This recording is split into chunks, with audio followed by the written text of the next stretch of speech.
I wonder if you could tell us a little bit about how the code works, how Zilliqa works.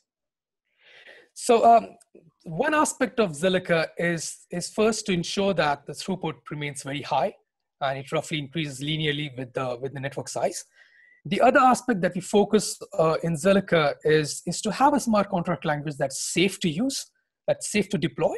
So if you write a smart contract language that actually gets deployed on a chain, then it will be bug-free, as much as you can. And actually, you can actually prove strong properties about the contract. So you could, for instance, prove that your contract is not going to freeze funds, your contract is not going to leak funds to other, let's say, parties. And this is where Scilla comes in, and Ilya will be very happy to elaborate on that bit. All right, so let me take it from here.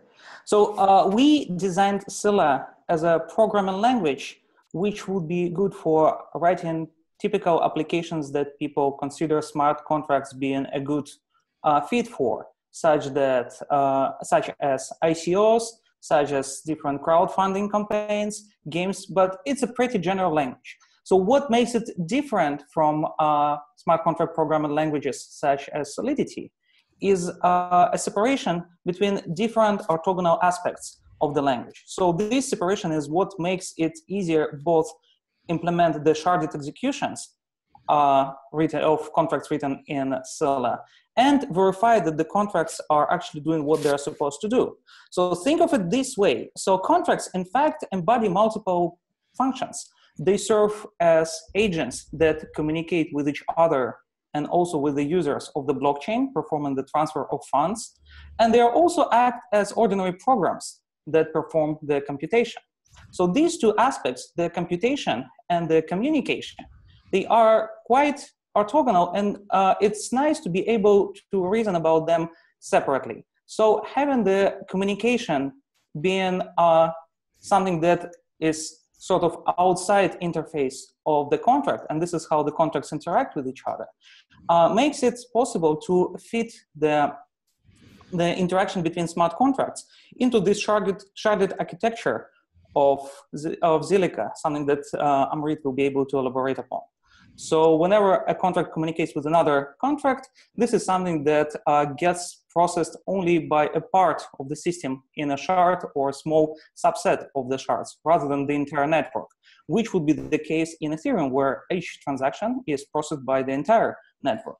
So, and this is how we get the scalability component. The correctness component actually draws from many, many years of research in formal methods and reasoning about programs and communicating transition systems. So thinking of contracts as these automata that just send messages to each other, we can formulate properties of interest, such as whether this contract will eventually give me money back, whether this contract ever perform this operation, and etc. So all these properties that we care about. So if you think of it, even the recent parity wallet bug discovered in Ethereum, that was a subject of a problem that can be stated very easily, whether anyone can suicide this contract. And if we can write a contract in a way that we can formally prove Ethereum that it is never the case, then we have covered the corresponding safety aspect. So, and this way of structuring contracts in Scilla makes it possible to prove properties like this formally about the contracts even before we deploy them.